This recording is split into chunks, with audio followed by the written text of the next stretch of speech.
Welcome back, everyone. Ready for another deep dive? Always ready to dive in. Well, get ready for a unique one today. Oh, Yeah, this time we're working with just one source. just one. Just one. Interesting. Yeah, and it's an empty note. A blank slate. Exactly. Just a note titled New Note. Hmm. And I know what you're thinking. What in the world can we possibly learn from that? Well, I have to admit, my curiosity is piqued. But that's the beauty of it, right? And okay. Because it's not about what's in the note, but what it represents. Ah, I see. It's that feeling when you open a brand new notebook. So much potential. Exactly. Pure possibility. I like that. So what do you think? Is there something powerful about that blank slate? Absolutely. You know, emptiness often precedes creation. Oh, I like that. Think about it. A composer with a blank music sheet or an artist facing a canvas. Yeah, That void isn't an obstacle. Right. It's an invitation. an invitation to create. Precisely. And this empty note, well, it's your invitation. Okay, I'm starting to see where you're going with this. Good. But I bet some folks are thinking, an empty note is just that empty. It's procrastination waiting to happen. I can see that perspective. So how do we take this from a metaphor Right. to something actionable? You're right. Potential has to be harnessed. Exactly. So let's look at this note as a tool for brainstorming. Okay, I like that. We often try to force ideas, Oh, tell me about it. but sometimes the most innovative solutions come when we give ourselves space. Space to think. Exactly. And this note, it's that space. It's like that saying, a cluttered desk is a cluttered mind. Right. Maybe a blank note is the antidote. I love that analogy. You know, I used to keep a notebook just for what-if ideas. Really? Oh, yeah. Totally random, no pressure. Sounds freeing. It was. Started blank, but it became my most valuable tool. That's fantastic. Do you have any systems for capturing those random sparks of inspiration? Absolutely. I'm a big believer in mind dumps. Lined up. When I feel overwhelmed, I just jot down every thought, no matter how silly or incomplete. Interesting. It's like clearing the mental cache, you know? Yeah, you see that? And sometimes, in that jumble, a real gem emerges. Exactly. It's like decluttering your brain to make room for the good stuff. Exactly. But here's another thought. Okay. Isn't there a difference between a blank page we choose to face I see what you're getting at. and one that's, well, kind of thrust upon us?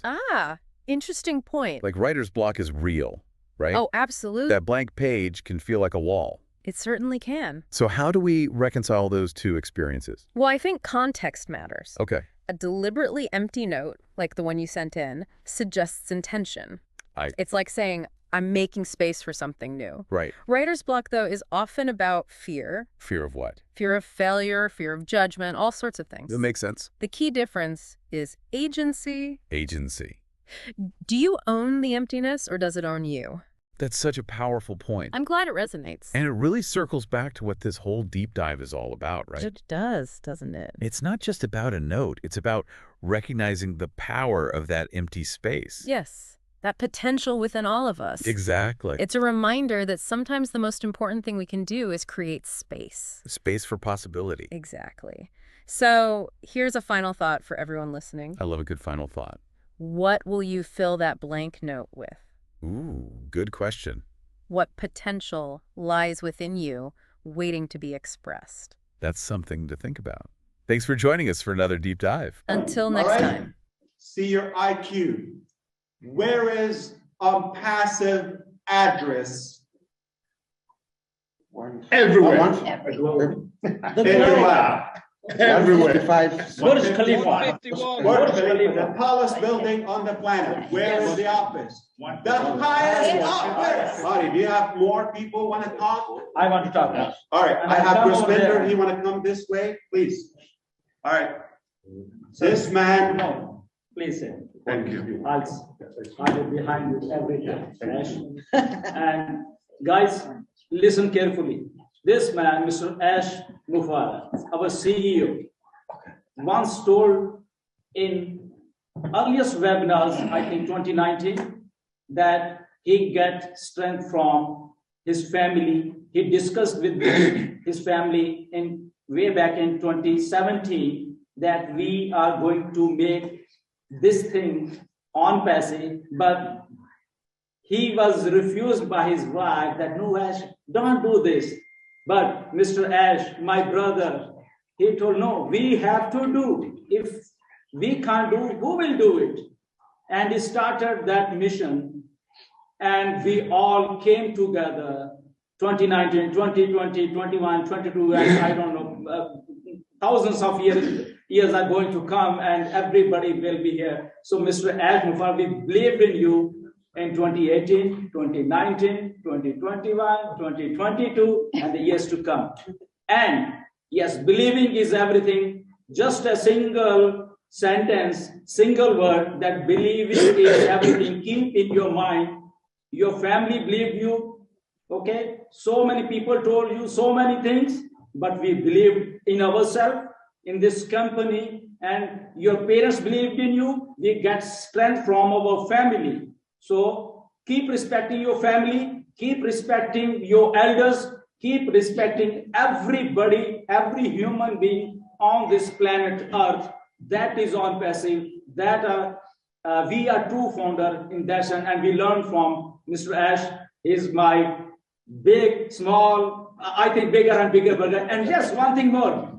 Where is your office? It's in the top, Burj Khalifa. You can say, proudly say, we are so proud. Our office is on the top of this world. Thank you, Ash. Thank you very much. The highest office on the planet. Yes. Yes. Thank you for coming from Canada, all the way from Vancouver. He had to drop his work and come here. All right, Mari DeGarmo. We had 4 a.m. in the morning in the dark. We're not going to talk about that. We're going to talk about three things here. Very, very brief, straight to the point. I'm going to cover three things. The very first one is OnPassive, by the way, is here to stay. Not only here to stay, is going to thrive, and it's going to shock you, and it's going to impress you. If you think it's a joke, if you think it's a prank, if you think it's a wishy-washy thing, you are damn wrong, and you are going to be losing that bet, okay? So sorry and so sad if you feel that way. If you feel this is something good and positive, you're also wrong, because no matter how good you think it is, it's a lot better, all right? So none of you know what's coming. That's one thing. So I guarantee you're going to be thrilled. You're going to be pleased. If you hate humanity, you're not going to like what we're doing. The second topic is, last time I talked to you, I said around this time, we should be having some tangible updates. Yes. Back in September, we've launched OConnect 2023, and we had a tremendous success. Spontaneously, we crushed all the records, unbelievable volume that scared the heck out of the payment processors, the bankers, all the way to those who are involved in the money handling thing. No problem. They chose to freeze our money. And we went to a battle. We lost it. It took about 3 to 4 months. It was a losing battle. So we used two processors, and we had to kind of slow down to make sure that we solved this. All right. So our funds has been on hold technically since sometimes in October back in 2023. And I told you we are going to win. And I said last time we're down to 3 steps from 50 or so. Don't take it literally. It's just like so many incremental small steps in the way: legality, letters, documents, applications, appeal, this, that, okay, changing advocates, etc. So we're down to none. As of yesterday, there's nothing left. And as I told you, we're going to win. It's our money. Some of it is your money, okay? And that is solved. The money is not in the bank yet, okay? About any day from now on, all right? It's not going to take weeks or, okay, we're talking about days. Any day from this very day, in fact, since yesterday to be very accurate, any day the funds will be hitting the bank, our money, and then we resume what have been a nightmare for me before anyone else, the delay in the payments and the withdrawals. I cannot wait to do that. A big chunk of it is not going to sit in the bank for like 48 hours or at most a couple of days just to do the processing. So I'm so happy and relieved because of that. And that will take us to the following. All right. Because of that, meaning we could be tentatively, and I mentioned this before, to the final extension or so in OConnect. And obviously, we're going to offer different packages. We have not kind of determined yet the exact things, but we have potential ideas floating among the teams. And soon we will let you know. The very good news also that we have done some incredible progress with the payment processors. So we already have something just about any day. Also, we will start live testing at least one of them, and then we start adding. Eventually, we're going to end up with several. Why? Because of the volume and the predicted volume. There's not one of them will handle it. And eventually, we're going to own it. Wink, wink. Okay? So this is all I have for you. OnPassive is here to stay. Better than you think. A nightmare for the last several months is almost over. We're going to wake up to an incredible dream, and the sun is going to come out, and we're going to find Chris Johnson somewhere in Miami in the Sunshine State. He was lost in the dark. I'm going to be telling that story. But I love the analogy, with all the respect. Okay, so secondly, or thirdly, actually, was the launching of or opening more OConnect. I just love the quality of it, how it is right now. And then a couple of technical updates. OConnect native mobile application is just about to be released. We're pretty much wrapping it up. So that's refreshing on time. O-Verify just on the same stage of being done, as well as opening more products. So business as usual. I love the direction we're headed to. There's going to be some turbulence because of the positive changes, and we just don't want to get ahead of ourselves in a way. Let's keep it as professional as possible, accurate. Don't say anything I don't say, or repeat, or spice it up, or tweak it, or put lipstick on it. Just say it as blunt, as fair, a few minutes. I just told you everything that we can tell you. I want to tell you more, but I can't now. When I can, I'll be here, the happiest boy on the block, and I will be telling you all I can. So thank you, my three brothers here and everybody else out there.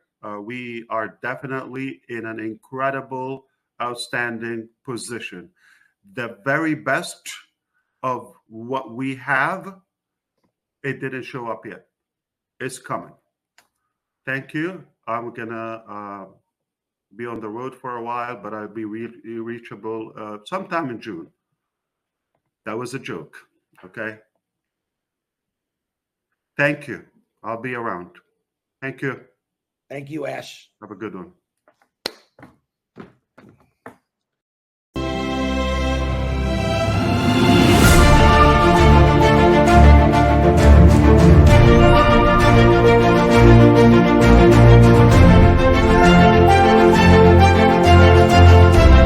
This is a preview file. For example, use only.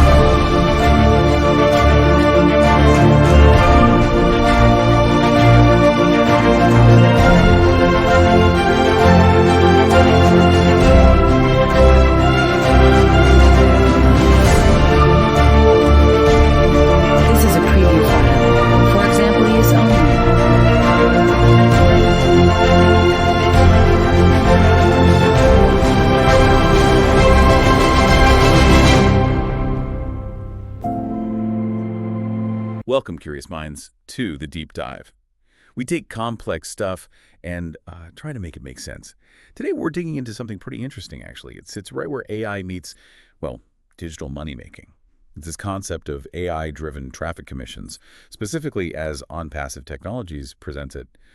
Yeah, and our source material for this is quite extensive, a long, 100-minute chat with OnPassive CEO Ash Mufareh, plus a whole panel, global affiliates, founders, digital economists, AI analysts. Yeah. Quite the lineup. So our job today is to unpack what they're saying about using AI to, generate traffic, send it out, and maybe create passive income for people. Exactly. And what really jumps out from that discussion is it's not just talking about leads in general like we usually hear. It's focused on a very specific structured system they claim delivers guaranteed targeted traffic. The core pitch seems to be the system does the heavy lifting, and you, the user, could potentially get paid without even talking to a customer directly. Okay, let's break that down. AI traffic. What does that actually mean in this context? Sounds a bit futuristic. Right. Well, the sources define it as using AI to really analyze how people behave online. It looks at location-based interests, patterns, and then it automatically sends real people, they stress, not bots, sends them to specific links belonging to these founders. So real people who are likely already interested. That's the idea. People who genuinely might want the products or services linked there. They talk about machine learning, analyzing big data sets, online behavior, demographics, past buying habits. It's about building detailed profiles to predict who wants what, trying to make sure the traffic isn't just numbers, but really qualified leads. And this is where it gets really different from, say, traditional affiliate stuff, right? Where you're always out there hunting for clicks. Yeah, that's a key point they make. Instead of you chasing traffic, OnPassive, according to the sources, drives it to you. And it follows up, too. Apparently so. The system is described as using AI, chat, emails, automated funnels, the works, really, to nurture those leads after they arrive. Okay, so the AI finds the people, sends them over, even follows up.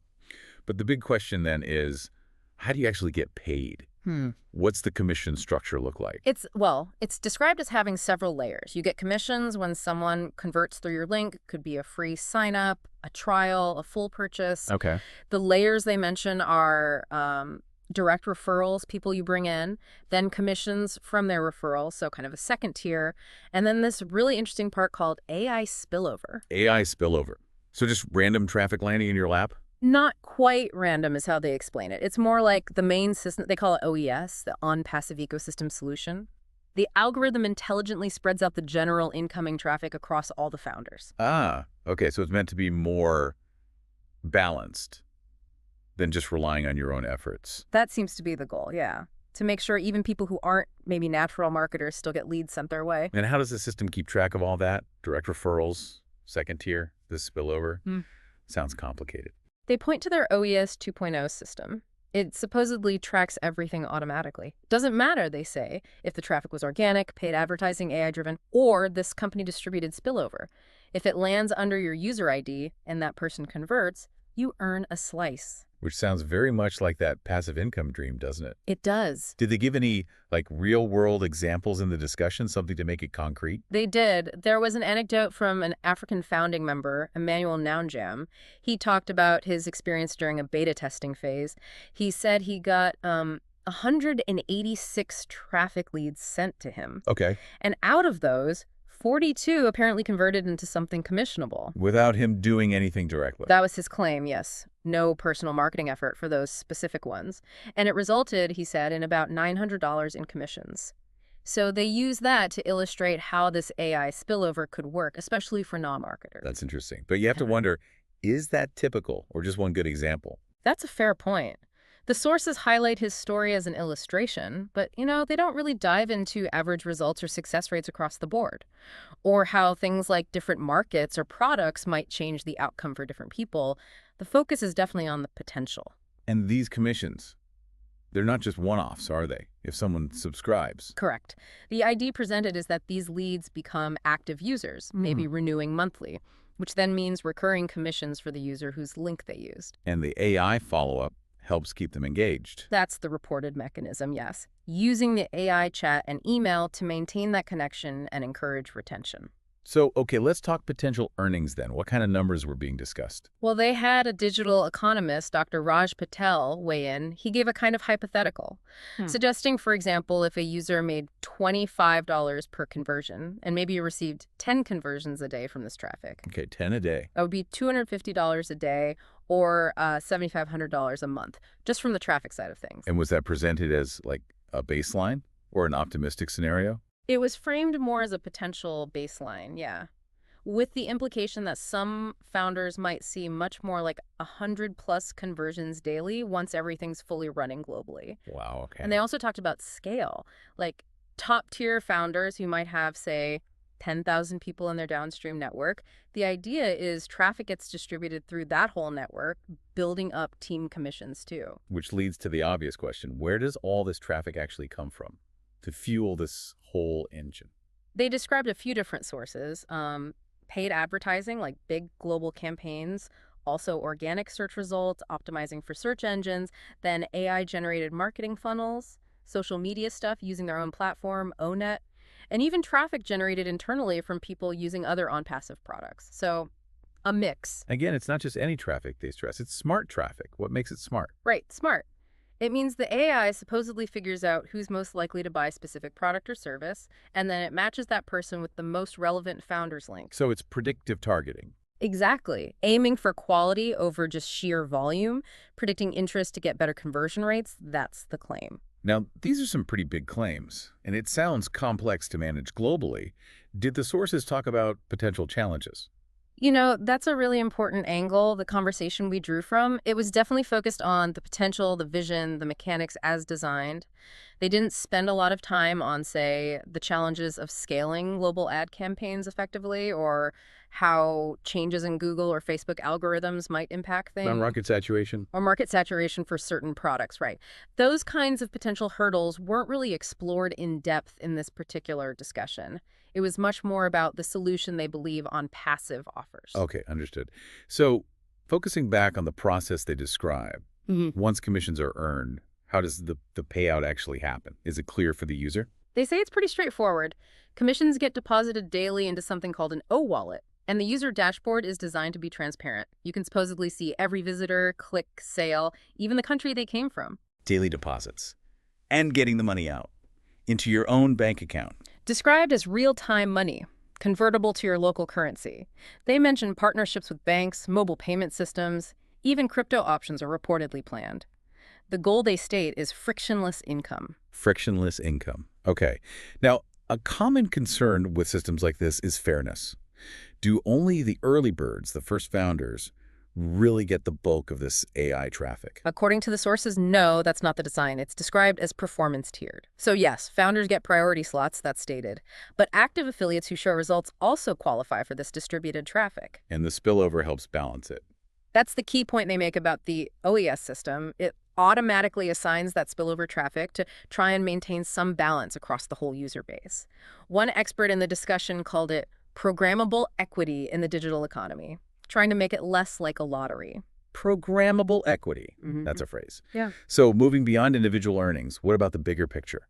The global impact they envision? This is where they paint a picture of it being a great equalizer. Emmanuel Naunjam, the member from Africa, he highlighted this specifically. Many people there might not have, big websites or marketing platforms, but they have phones. Right. And OnPassive is presented as leveling that playing field, giving them access to global traffic, not just local possibilities, and without needing deep marketing expertise. There was also that anecdote, wasn't there, about women in Bangladesh? Yes, earning supposedly $100 a day just from traffic, even though they'd never had a digital product before. Which really drives home their core claim. Exactly. That it's the first ever AI economic uplift driven by automation and intelligent traffic, aiming to bring these digital opportunities to people who might otherwise be excluded. Okay, so as we sort of wrap up our deep dive here, based on this source material, what's the main advice given to someone thinking about this? It was pretty consistent from the panel in that discussion, basically. Get your account active, plug into the system, and trust the AI to do its part. It's presented as an opportunity for almost anyone. Doesn't matter if you're shy, introverted, totally new to this stuff. And they also mentioned understanding the numbers, right? The Yeah, analytics. paying attention to how the traffic flows, the data, potentially to help you scale things up. And also this idea of communities staying connected, helping others in your network, because the idea is traffic shared is commission multiplied. So it's less about being the loudest marketer. And more about just showing up and being part of the system. That's the captivating idea they put forward, the internet's first truly inclusive opportunity, potentially. Okay, so if OnPassive is described by its advocates not merely as tech, but as this engine of passive wealth powered by traffic, trust, and transformation, it makes you wonder, doesn't it? What could this imply for individual economic power as AI gets more and more involved in everything? And maybe for you, the listener, what could you find by looking into other AI-driven economic models out there, weighing up, both the exciting promises and the real-world practicalities?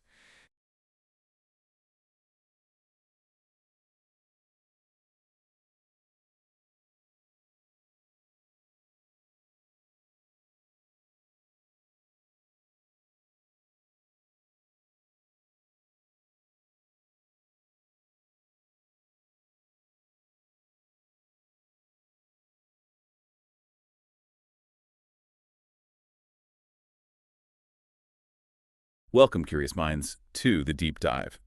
We take complex stuff and try to make it make sense. Today, we're digging into something pretty interesting, actually. It sits right where AI meets, well, digital money making. It's this concept of AI-driven traffic commissions, specifically as OnPassive Technologies presents it.